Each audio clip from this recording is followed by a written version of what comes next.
All of last week I was in Florida. She's been telling me that she made this soup that she was really excited for me to try. It's not soup. It's just pasta. It's not possible to like balance every single thing in life at the same time. You can prioritize some things at one time, but you can't do every single thing at the same time. You know? Pretty good. Yeah, you like that one? You know what I've been thinking about? You know, we're 26 now. Dang. Sorry. So why'd you say that? That's end statement. End of the episode.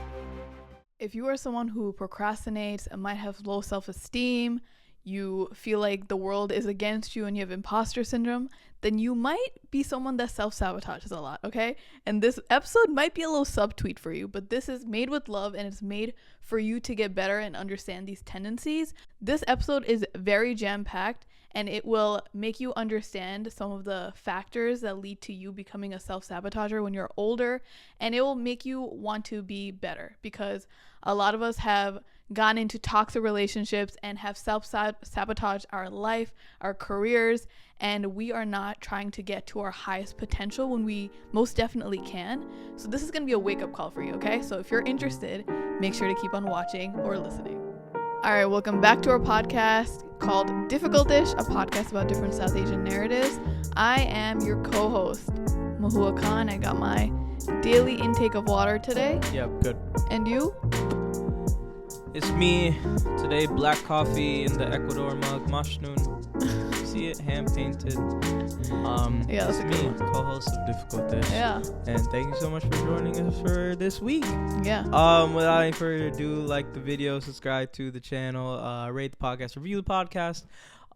Please do all of that because it's super easy and free.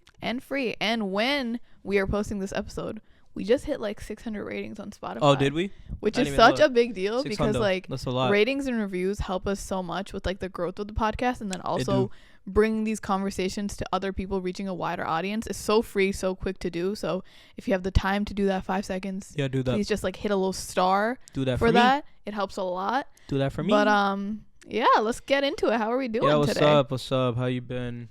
I just got here. I was in Florida for a while. Yeah. Back at home, you know. We were doing work. Florida weather. I was so busy. Yeah. With like my actual job and then things apart from job. But what has been taking up your life and your time so far? Just job, and family time. Oh, yeah, family time. Because guess what? A lot of family time. What? His sister's getting married, you know? So that means my sister is also getting married. My big old sister, she's getting married. So we've been doing a lot of wedding prep for that. Yeah, I'm tired. Wedding shopping. It's a lot. Event planning. It's a lot. Don't get married, y'all. It's a lot. It's a lot. Unless y'all got like a team of like 18 aunties helping you out. They'll stress you out, but at least, you know, they're taking some. But we low-key got that. Load.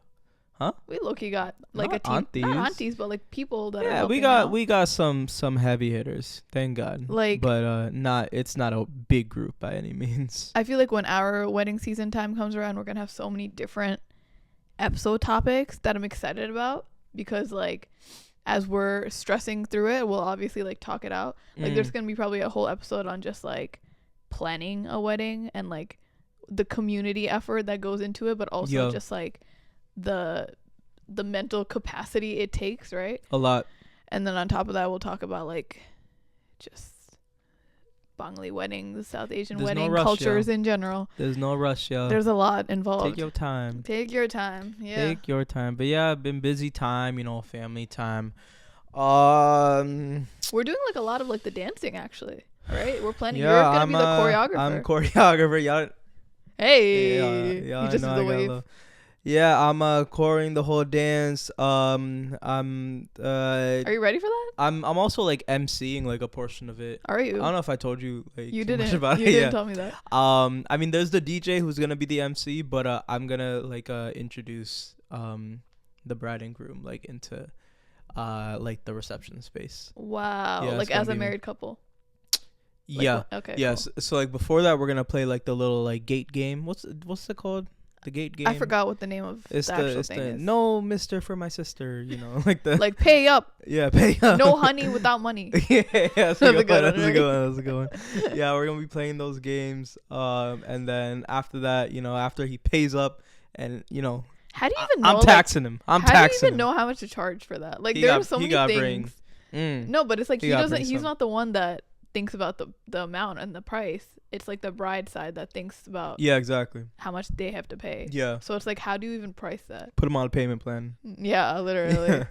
Yeah. And then after that, I will be introducing, them into the. Wow, that's gonna be a character. Yeah. That's so gonna be something. booked and busy. Yeah. Book me for your wedding MCs. Please don't. Wedding MCs, MC Mashun. Yo, what's up? How are you? But yeah, today what are we talking about? This is a heavy one. We'll try to make it light, but this one is about self-sabotage. And guess what? This is just part 1 because there's just so much involved with this topic, and we usually try to like jam pack our episodes with like the most information as possible, talking about the topic and then talking about the causes of it and then how it manifests and then how to unlearn it or fix it in your adult life. And we want to try to like make these episodes a lot more like in depth by adding more information, but that also means like separating it into different parts. So this is just part 1, right? Like in this self-sabotaging episode, it might be like a wake up call for some of you guys. It might be a little like we're talking like we're subbing you hard, right? Because like some of these things might be hard to hear, but it's important, right? Because a lot of us might have some like self-sabotaging tendencies, and it's important to like hear it from us who have gone through it, who have unlearned it, most of it, and just get in the process of that, right? Because sometimes we don't even realize that we're like self-sabotaging. So in this part 1 episode, we are going to be talking about what is the meaning of self-sabotage, right? What is it? We're going to be talking about some of the types of self-sabotaging. We're going to talk about the root causes of it, / also like how South Asian culture / like religious tendencies can play a part in self-sabotaging. And then finally, we're going to talk about how self-sabotage manifests into our personal life, into our adulthood. So it can be like in our career, in our relationships, whether it's platonic or romantic relationships. So we're going to be talking about it all, right? That's a lot. And if you want to really learn how to break the cycle, unlearn these habits, and just be your most like healthy self, you have to wait for part 2. Okay? Oh my because god! That what a one cliffhanger! That was good. That was a good one. Who taught you that? Yeah, that was a good one, right? But yeah, in the next part, we're gonna be talking about all of our, most of our ways. It's not possible to think about like all of them because there's so many to like break the cycle and unlearn these toxic habits. So make sure to stay tuned for that, because this one is just like touching the surface, right? Just scratching the surface. It is. The next part will be like actually how to unlearn it. We're right? in it. We're not playing. Yeah. But yeah. Good little intro. What's up? Like, yeah, I'm excited about this one. Yeah, what's up? Like, where you want to start? Like, where we starting off? I feel like we can start off with like the definition. You want to do it, or should I do the honors? I mean, I'll give like the mushroom definition. Oh, you want to do a mushroom definition? Okay, go ahead. The mushroom definition. Okay. Let me think about it first. Okay. So the mushroom definition would be like, it's like, when like you're making yourself a sandwich and like you're trying to follow a recipe, which is like 1 tablespoon of mayonnaise and 4 slices of turkey, because that like anything more than that is like bad for you, but it's like sometimes you just gotta like like push the limits a little bit, just because like there's like something like internally that's like calling you. What the reason, like, we'll get into that. It might be because you have eating problems. Okay, so it might be because I didn't understand this metaphor at all. Okay. Can I proceed with like the actual definition? Yeah, feel free. Okay. I don't know why you brought it to like mayonnaise and like making it. If you understand, like, all right, whatever, okay. Go ahead. So I asked Miss Chat GBT and Miss Google, like, what is self-sabotage, right? Like, how do we break it down for a dummy? So self-sabotage is when someone undermines their own goals and values through behaviors or thought patterns that work against their best interests. Self-sabotage can be caused by subconscious fears, low self-worth, or negative beliefs, leading to behaviors that hinder goals. Okay. You want to break that down? No, that's what I meant. I was like, what I was getting to. Like, you come out. No, that's a good definition. Good definition. That's true. Do you feel like you have self-sabotaging tendencies? Yeah, absolutely. Okay. Absolutely. One thing that you said earlier was, self-sabotaging is one of those things that we don't even realize that we're doing a lot of time. And I think that's there's a lot of truth to that, because I never associated the word self-sabotage to like my personality, but absolutely, I think we've had a lot of episodes where we talk about like anxiety and imposter syndrome and a lot of things, a lot of like the poor personality traits we'll have that arise from those like those emotions or whatever. And I think self-sabotaging is like weaved throughout that, you know. So I definitely do have a lot of tendencies that like I can label as self-sabotaging. I mean, just to name one is like I've said this a bunch, but I remember in all throughout my schooling, I would never check my grades. I'd never check my grades. Sure, there's a bunch of reasons why, but I think one of the main ones was just because of like the fear and the anxiety that like I'm failing, you know, and like I just didn't want to face that. I didn't want to confront that. And you know, the part 2 to that is I am failing, and now the fact that I don't know what exactly I need to do to start passing and start getting like on like the right path again.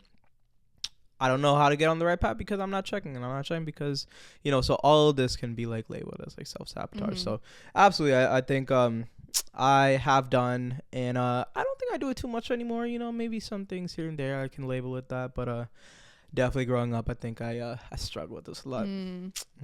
I think something else that's related to that is procrastination. Like you would procrastinate checking your grades or doing the work that you needed to do to actually succeed or get better grades in something, because of the fear of failure. Because I think a lot of us grew up with like really high expectations in the South Asian Bangladeshi community, where we were expected to like exceed and get the highest of grades and make something of ourselves career-wise and as a person. Right. And because of that, sometimes we feel like that overwhelming fear of like trying to be our best but not really hitting the mark yet, and that makes us not as it makes us motivated but also burnt out and overwhelmed and not as motivated, because it's like so much coming at us at the same time, you know. So I feel like that also leads to procrastination, which I feel like you still have some tendencies of, but I don't am I gonna say that you're like the you don't procrastinate at all? Like, you know, I didn't know we were going there. No, but it's not a bad thing. Like I don't think the procrastination is necessarily like your form of self-sabotaging. I think it might be just like another symptom of your ADHD, but like I think procrastination is a very big part of self-sabotage. I got a question. Yeah. I'm not sure if you found the answer through like your extensive research or whatever, but why do we self-sabotage? Like why? Like I understand what you're saying. Oh, it's you know, it comes from anxiety, fear, imposter syndrome. It comes from all these things, but it's like, why do we do it? Like, why do we do it? Like, what about it makes us like? Does it give us like a dopamine kick?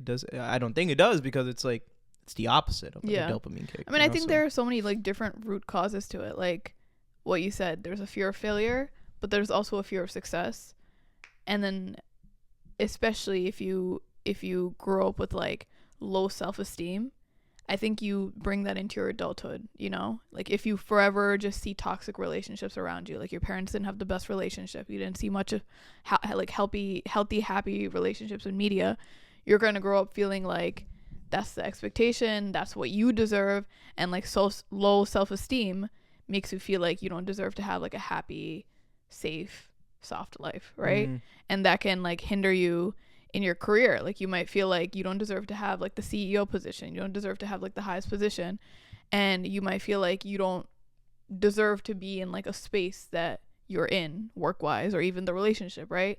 Like there are many people that could be in a healthier relationship and it's so foreign to them because they didn't grow up with that, or they've never been in one, and they're so used to just like being self-deprecating or having low self-esteem, where they don't feel like they belong, or they don't feel like they deserve happiness, where they push that person away as much as possible, pick fights, or they don't know how to be vulnerable and this and that. So I feel like there are so many different root causes to it. Like even if we are talking about like being from a South Asian background and being from that type of upbringing, obviously this isn't like every single family. This is a little bit generalized, but it is pretty normal. A lot of us grow up with this anxiety that we have to be so perfect. And I think that paralyzes you when you get older, because it prevents you from experimenting and like trying new careers or trying new majors, and it just doesn't let you get to your fullest potential, you know? So there's a lot of different reasons to it. What are your thoughts on it? Yeah, I agree with everything that you said. Yeah. I think the one thing that you said that I liked is, growing up, a lot of us deal with low self-esteem that we carry into like our adulthood, which I think makes a lot of sense. I think like my question was like it was like I think self-sabotaging is something that we all kind of do to a certain extent, but I don't think a lot of us know like exactly why we do it. And I think you answered it with tracing it back to like your childhood and like your upbringing, like things that you went through, and like, because it's true that like those things carry over, I think our parents try to tell us that like, oh, like, that happened then, you're different now, you grow up, but like a lot of things really, really do carry over from childhood. So. And a lot of us still had like that stigma with mental health growing up, like we weren't really able to speak up about things that bothered us in school, or like how maybe our parents treated us. Like we didn't really have the space to be open with our thoughts. And I think sometimes, especially as children of immigrants, like we have this pressure to like fulfill our parents' dreams. Yeah. And since they sacrificed so much to move to a country and immigrate here, it is our duty to pay them back and be ultra successful to just like, give them that favor back, right?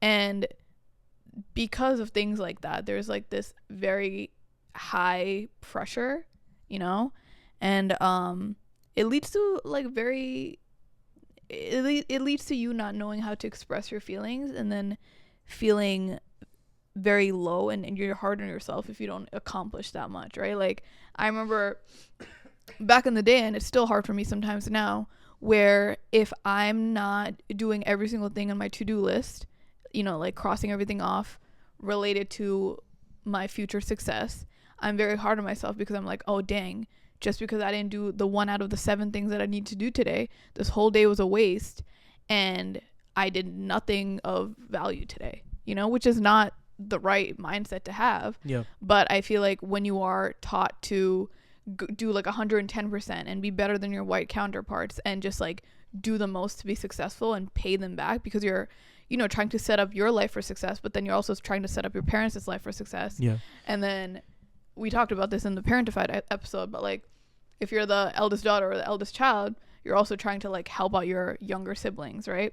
So you have so many like societal pressures on your shoulder, where it feels like if you're not doing every single thing at the same time, you're not doing anything at all. Like 80% isn't enough. Yeah, 80% is not enough, which is like not a good mindset to have. Obviously, we'll say that in part 2 of this episode, but it's not healthy for anyone to have that mindset where it's like, oh, you do everything or it means nothing at all, right? Like that's not possible. It's not possible to like balance every single thing in life at the same time. Like people are always like, oh, balance your social life, your work life, your health, and this and that.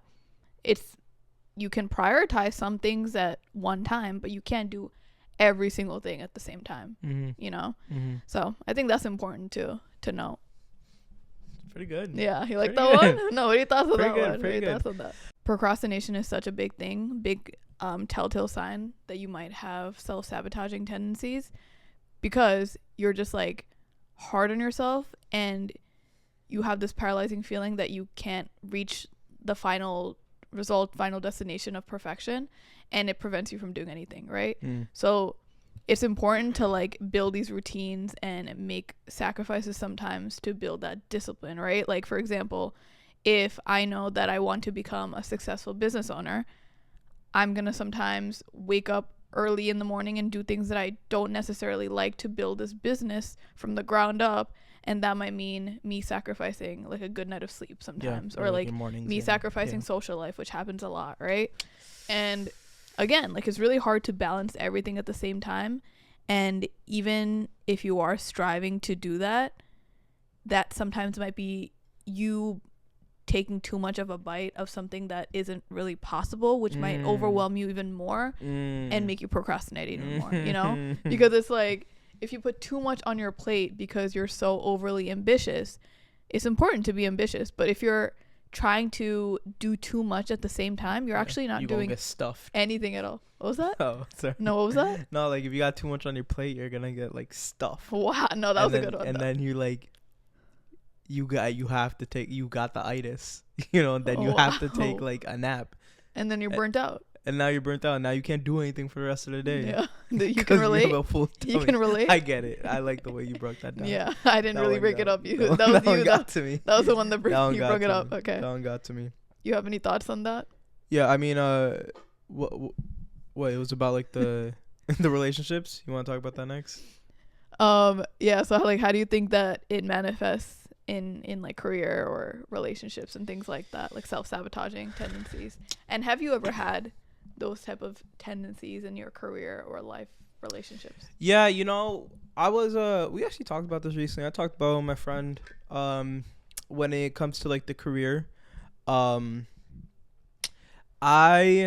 gone into detail about like my career journey in previous episodes, but long story short, I feel like the way that I've ended up in the position I'm in today, career-wise, I wouldn't say is luck, but I say it's like it's always been like people like looking out for me and always been people helping me out. And I think part of me can take that and like define it as like me putting in like my super hard work and me, you know, feeling like, oh, this is an effect of like all like the hustling that I've done in my life, where yeah, there may be truth to that. Obviously I've worked hard, but I think with me doing that, I may feel like I deserve, or like I'm more deserving of like the position that I'm in, just because like, oh, like I work for this, obviously like I deserve more, where, and I think with me doing that, I will start taking a lot of things for granted.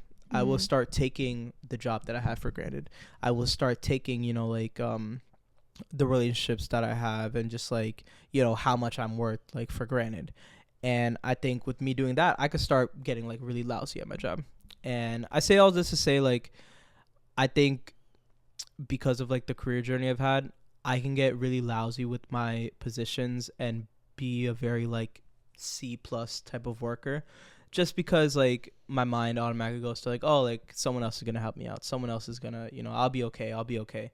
Where like that's not the right mindset to have, you know. And I think I can label this as like self-sabotaging, because like a time can come where someone sees that I'm not doing a good job and just fires me, and then I like have to start from ground zero and realize that like, okay, like nobody is reaching their hand out for me, like I'm like in all this on my own.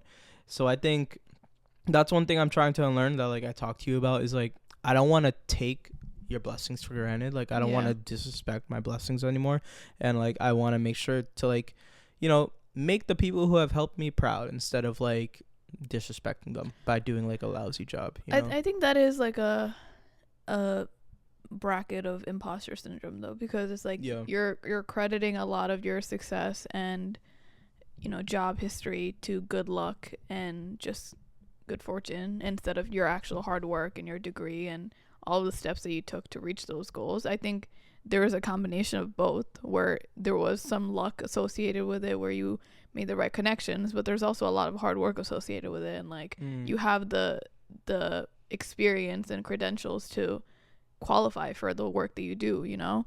But I think a manifestation of self-sabotage in your adult life is like feeling you don't belong, and I think that also relates to like the lack of representation.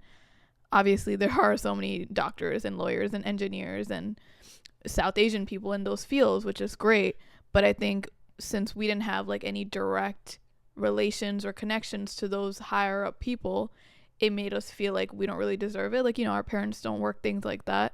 and they had high dreams for us. We had big dreams for ourselves, but like we didn't really see ourselves in those type of places, you know? So I think that makes it feel like we don't deserve to be there because we don't really have like a direct correlation to anyone else that is there, you know? That's very true. So reputation important, not even in like, you know, being a celebrity or nothing, but like reputation in literally anything, you know, like an actual job, like corporate life, like a coffee shop, like anything. It's so important to have diversity just to show people that like, you know, this is possible. Because like if you don't have that, you have people that are just following like following blindly like down a road. Like they don't know where they're going, they don't know if it'll work out. And yeah, it's just so important to see someone like you or just know of someone that's done what you've done. You know, that's why like I'm like blessed to have my sister, because like, you know, having an older sibling who is doing pretty good in life, like just makes it so much easier for the younger sibling. Yeah, I agree. I think it's also like imposter syndrome, and then also the fear of failure. Like this relates to, you know, me and then even you pursuing like a creative route, and the fear of failure and like the lack of representation prevents you from reaching your highest potential or even pursuing it at all, because you're just scared that you're going to fail, and you're going against all these cultural norms of, you know, career choices in like South Asian culture, where if you do pursue like being an artist or being an entrepreneur, it's not really seen as good enough in society's or the culture's eyes, so it prevents you from actually wanting to do it. But then even if you do it and you reach some sort of success, it's never like good enough, because you still feel some sort of failure because you didn't reach like the actual, you know, the go-to path that is made for you. And I think that prevents you so much from like reaching your highest self. You know what I've been thinking about last couple weeks is, you know, we're 26 now. Dang. Sorry. So why'd you say that? That's end statement. Sorry. We're 26. The episode, end of the episode. And it's been 8 years since. Oh dang! Why you keep? I'm sorry. Okay. No, but it's like this is not gonna be a happy point, by the way. I'm like reaching for like the happy part. But it's the fact that like you look at back when we were like 20, 21, and wait, it's been 8 years since what? High school? Graduate high school. Okay. And you look at when we're 20, 21, 20 years old, 21 years old, and we're pursuing our creative careers versus all of our old classmates that are still enrolled in college in their third, fourth year. You know, we get into their mid-20s, they graduate, they start working their job, whereas like us, in a way, they might look at us and be like, oh, like it's cool that he's doing that, and we look at them as like, oh, like good for you for like following your path. And now we get into like the later 20s where like we see these people who have been in their corporate jobs, or whether they're a doctor or something government related, like they're starting to work their way up, you know, and they're starting to, you know, a lot of like the pre-med schools are now doctors starting residency, or like, you know, if they whatever, like they're actually getting into like that job. And like my excuse for my mom all the time, like when she told me to go to like be a doctor, I was like, Mom, like it takes so long, what am I gonna do in these 10-12 years? But like now it's a time where like they're finishing, and I'm looking at where I am in my life, and I'm happy with where I am, but obviously like we strive for like bigger and bigger. And I think now is like that time frame where like we're gonna start comparing ourselves to like a lot of the people that graduated high school with us, who like are now doctors and who are now getting married. And yeah, I think that may feed a little bit into self-sabotaging, because now we're turning 28 soon, and we're like, oh, like 28, and they're da-da-da, and we're da-da-da, like I feel like could have done better. Yeah, I feel like sometimes when we see those examples, those great examples of people accomplishing so much, sometimes it motivates us to do more, but then I feel like most of the time it kind of makes us feel smaller and like not actually want to do it, because we're like, oh, time has run out, like they've already done this thing, it's going to take 10 more years for us to do it if we want to pursue it. And I think that's like makes us fearful and more scared and makes us smaller. And that like also relates to how if you have low self-esteem or you're constantly procrastinating on your dreams and goals, you're like constantly pushing it off. Sometimes you're so comfortable with like your own secure life, whether it is like, you know, you being a barista and like you are always in your hometown and you're so comfortable with working that barista job that's giving you a stable income and living with the people that you've known your whole life, where it's hard after some time to get out of that bubble, right? Yeah. Like you've become so accustomed to what you know and what you're accustomed to that like it's not as easy for you to just get out of that whenever you want, you know? And I think a lot of people self-sabotage in that way because there's, again, so much that you can do with your life, whether it is moving out of your hometown and just exploring the world, or moving to a different city, whether it is trying to, you know, get a higher position in your job. There's a lot that people can do, but once you're in the mindset that like what you know is all there is, that's when it feels like it's impossible to reach other things because you don't even really know about it. It just feels out of reach for you. And I think it's really important to just like take risks and get out of your comfort zone once in a while, instead of just like sticking to all of the beliefs that you grew up with and are accustomed to, you know, because that can just make you live I'm not saying you live like a boring or a traditional life just because you live in your hometown or you work a barista job. That's not what I'm saying, but I'm saying that there might be other aspirations in your head that you want to accomplish, that you want to do, but you don't feel like it's meant for you, or you don't feel like it's in the cards for you because you don't even want to try. Yeah, you know. Facts. So I think that's a big thing. Good one. Yeah. How do you think it manifests in relationships? I feel like we've gone through it. We've seen people go through it. I think it's a big part in especially romantic relationships. I think the one thing that comes to mind is you know, growing up, and you may feel this too, like growing up, I did a lot for my mom, like throughout all years of my life. And my mom always asked me for a lot. Not like money-wise, just like tasks. Tasks. Can you do this? Can you do that? Can you do this? Not knowing like that she may have been like overloading me. She may have just like really needed the help. Or whatever the reason is, like she just asked me to do a lot. And I think it got to the point where it became a lot for me, and I would start forgetting, or I would like consciously decide not to, just because like it became a lot, like, and I didn't want my mother to get so used to like depending on me for like literally everything. And I think part of that can carry over into like our relationship, to where like if you're asking me to do this and that, my mind might go to like I'm all right, you know, but like not communicate it with you, like not tell you like how I'm feeling or whatever, but like it may go to like, you know, like the overbearing of like the task, like not even saying that you overbear me or nothing. It could be just like a simple thing that just like, but my mind automatically goes to like no, like but like without talking, just because like that's what I was like used to growing up, like, you know, so beliefs.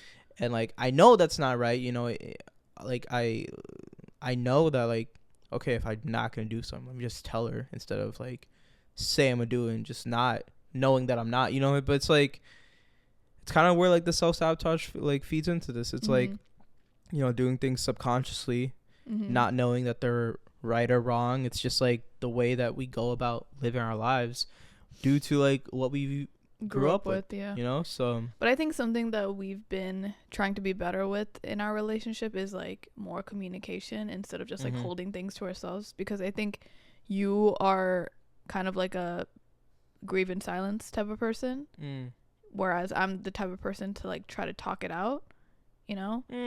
We'll talk it out, but like I'll also be silent when something upsets me because I'm trying to process. But like I think I've tried to initiate more like communication around like, not true. Okay. Not true. Sorry. Okay. We both tried to work on our communication where we're trying to be on the same page. Okay. Yeah. Yes or agree. Okay. Okay. So I think that has helped with like our self-sabotage tendencies, because, you know, when we first started dating, like I did the silent treatment. Yeah. You know, so that was me kind of pushing you away initially, because I didn't know how to just verbalize my thoughts and be vulnerable, but also I didn't really think that I deserved a happy relationship, you know? And the fact that like you helped me through that and like taught me how to communicate made me feel more deserving. Thoughts on that? Wow. You have me your thoughts. No, but I think that's like a hard cycle to break, and again we'll talk about it in part 2. But if you are in like the constant like catch what's the thing, like chasing people, like catch and release? No.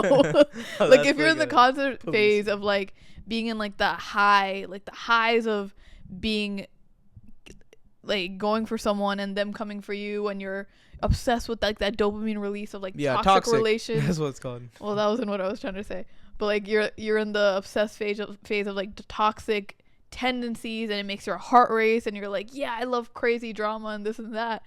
It's hard to feel like you want a regulated nervous system, right? It's hard to feel like you want a healthy like relationships, whether it is friends or romantic. But it's hard to get out of that cycle, you know? Yeah. You're not accustomed to happy relationships. Maybe you don't see it in your parents, and maybe that's what you feel like is normal. Like some people thrive off of toxic relationships, but I think there has to be a lot of like unwiring that needs to be done, because you're not supposed to be in a relationship that like constantly makes your nervous system like elevate, that you're constantly trying to like pick fights with the other person. You're not supposed to like make them feel distant from you or like push them away as much as you can. And you're supposed to try to be like vulnerable and be able to open up to your partner and communicate, right? But I think because of, you know, like our past triggers or like root causes, like low self-esteem or not having that healthy representation for relationships, it makes us believe that we're not worthy enough to have one, right? Like I felt for a really long time too that I didn't deserve to be in a healthy relationship. Not even just because I didn't see like happy love around me, like that much of it, but because I felt like I was so independent and so used to being alone as like the oldest daughter, like being hyper independent. I felt like there was no one out there for me that would be able to be like a partner, that would be able to compliment me in my life and support me and like actually show me some sort of love, you know? So I think a lot of people, especially eldest daughters or maybe people that didn't have the best upbringing, feel like there isn't someone out there that deserves them or that they deserve. You know, we also actually talked about it in what was that episode where we talked about like healthy love, and we talked about how some of the examples we saw of relationships growing up was involving like angry men. Yeah. Remember that one? Yeah. So I think that's a big thing. Yeah. You know how like you're talking about like you like because you were so independent, like you didn't think that you would ever find someone that's like compatible with that. Yeah. My question is like, do you still feel this way like to this day? No, because you know, like we've been together for 4.5 years now. So like, okay. I would hope that like at this point, okay, I kind of know. It was just a question. No, but I feel like you asked it like with just intention. Like a yes or no type of question. Are you happy else? With my answer? Is there? Yeah. Okay. Is there anything else, guys? For all of last week, I was in Florida, and she's been telling me that she made this soup that she was really excited for me to try. It's not soup. It's just pasta. I never said it was a soup, okay? I said it was a tortellini soup. I said it was a creamy tortellini soup. Oh, there was more soup in the past few days of me eating it, but I had all the soup part. There was no soup. It's just pasta. Okay, anyway. The last thing that I want to talk about that relate to how it manifests into your life, right? I think it manifests into a lot of your personal life habits, right? Let me break it down. Break that down for me. So like if you have low self-esteem, or you feel like there's all these big goals that you want to reach, but you're too overwhelmed to reach it because you have these perfectionist like qualities. Sometimes you follow habits that are self-deprecating or self-sabotaging, where it could be like poor time management. Like you wake up whenever you want. You're kind of just watching Netflix. You don't really have a set schedule. You're constantly scrolling on your phone. It could even be you know, resorting to substance abuse to like numb your mind instead of dealing with your feelings, because you just don't have like aspirations for yourself, or maybe you lost hope in yourself, right? And that is such a big thing, where like when you've like given up on yourself because maybe so many bad things are happening to you or have happened to you, or you just feel like a failure, I think that's when it makes you feel like you have no motivation to pursue those goals or like keep on living the life you want to live, right? So I think the way your habits are speak very loudly on like how you see yourself. Like what you said about discipline before, discipline is more than just like getting up in the morning and going to work and, you know, working on your dream goals. Discipline is also a form of like self-respect, right? If you are like respecting yourself enough to be your own boss and work on your business, if you are respecting yourself enough to do the things that you set your mind to, that you told yourself that you're going to do, that builds your self-confidence, that builds your discipline, that also makes your habits a lot more healthy, and you're able to just like cope with life better. Facts. You know? So it's really important to, we'll talk about again in the next part, but it's really important to kind of like get to the bottom of all of these things, these tendencies, try to find the root cause of it, and just really like do some self-work from blossom there. Just blossom from there, you Word. know. You like this one? Yeah, you did wonderful one? You did wonderful. No, you had some good good Nah. metaphors and examples. I'll be honest, y'all. I woke up on the wrong side of the bed. Yeah. My brain is not working. Yeah. I need some Adderall or something. Oh. Part 2 is all you though. My brain's not working. Part 2 is all you. So shout out to her. She smoked this one. Good job. You did that. You ready for the responses we got? Yeah, I'm so ready. As y'all know, we asked you guys about your thoughts, feelings, considerations, everything about our upcoming topics of our episodes on our Instagram at Difficultish. Please follow us on Instagram if you want to be featured in the next episode, where we give you guys the inside scoop on what we're gonna be yapping about. Yep. So and who wouldn't want the inside scoop? Who you don't want the inside scoop? Come on. So in this episode, I asked you guys on the stories, have you ever self-sabotaged something, and why do you think you did that, right? And we got a couple of responses from some of you guys on what you self-sabotage, why you did it, and we'll get to the bottom of it, right? Yeah, give me a juicy one. Someone said, I've never self-sabotaged, but I think people with avoidant attachment do. Avoidant attachment. Do you know what avoidant attachment is? Not too sure what that means. Okay, you want me to search it up for you? Avoidant attachment. So the avoidant attachment style is an insecure attachment style that can develop when a child doesn't receive the care and attention they need. Damn. Yeah. So it's also like a trauma response, right? Some people might. So I didn't mention this in the toxic relationships, but some people push people away or are scared to be vulnerable or emotional because they don't want to be rejected or broken up with. They have abandonment issues. And I think sometimes instead of letting someone else like dump you or letting someone else reject you, it's easier to do it yourself and ruin something good because in your head you made it bad. Right? And I think that's very common, especially when you're younger, to just like be that person to ruin something good before it can happen to you first.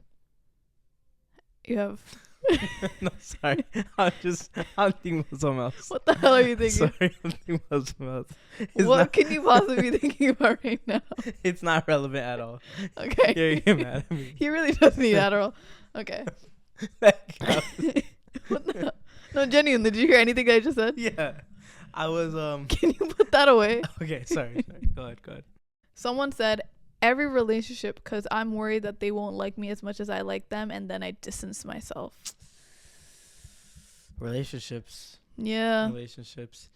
Yeah, self-worth. We gotta know what we're worth. We gotta know what we deserve. Mm-hmm. We can't just because you were treated one way growing up, don't mean that you gotta be treated like that for the rest of your life. But again, it's hard to unlearn that, so we're gonna do a whole deep dive on that soon. Oh my goodness.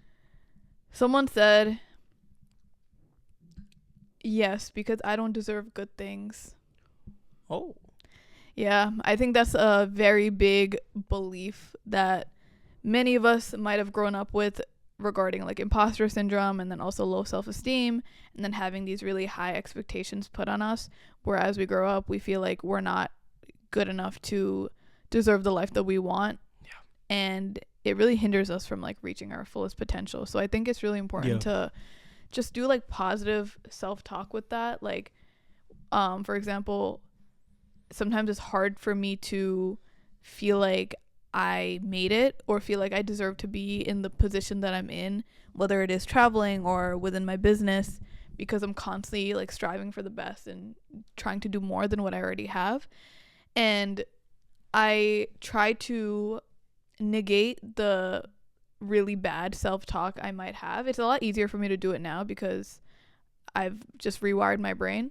But I try to say positive self-talk instead of me constantly believing like the negative, like even when I was traveling to Spain, you can actually see it in in my Barcelona vlog on YouTube. There's a clip where we're visiting one of the buildings and I was like, oh, we deserve to be here, because sometimes when we're traveling and we feel like we're wasting all of this money on travel because, a lot of our parents told us to save our money, travel, but do it after marriage or after kids and do it very sparsely. It might feel wasteful to be indulging and spending this much money on travel and not feeling like you actually deserve it, right? So I said that out loud because it's like a reminder to myself. Like, instead of you thinking it's a wasteful act to travel and you not even enjoying this trip that you worked so hard to pay for and come on, like, try to rewire that thinking. And I like that. Say that you deserve it. I like that. I like that. Yeah. You did that. Words are powerful. Thoughts are powerful. Words are powerful. Yeah. Yes, sir. Yeah. Going. All right. I like that shit. I like that. Next part of this episode is our 10-second advice. 10-second advice. 10-second advice. You like this episode? Where we shit. Yeah. I liked it. Sorry, y'all. I underperformed. I know, but she overperformed for me. So yeah. Please. I told you I'd carry today. Yeah, she did. She absolutely did. Please, listen to her words. It's okay. I got you. She's speaking beautiful Partners things. For a reason. Yeah. Teamwork. 10-second advice. I've never been a big proponent of this until like last week. Get some fuzzy socks for the winter. Oh my God! Please be normal. Why did you even try saying that out loud? Why did you even say that out loud? Just as a reminder. Like, some people forget that fuzzy socks are a thing. I'm here to remind you they're a thing. Can you say a normal one? You say normal ones. You say normal ones all the time, right? Please get fuzzy socks. Like, you say normal ones I'm not a big proponent of this. I forgot. You're right. You always say normal things. I forgot. My 10-second piece of advice is to make a mini actionable plan for the next 3 months on how you can reach some of the goals that you have this year. Oh. So if you have a huge goal that feels very overwhelming and daunting and you're a big procrastinator, then try to make a goal for the next few months with small bite-sized habits or things you want to reach for that will help you get to the bigger picture. OMG. Yeah. OMG. You want to change yours? No. Okay. It's called balance. What's the Bangla word of the week for this episode?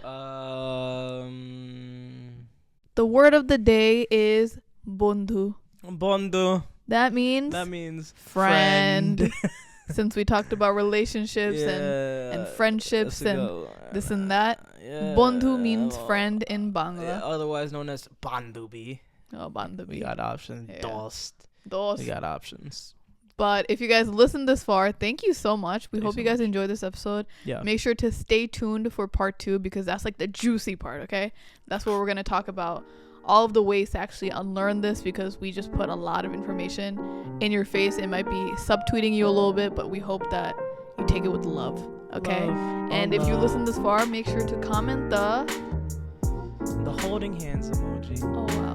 Whether I was gonna say hug. Girl, boy, girl, whoever it is. We don't discriminate. Yeah.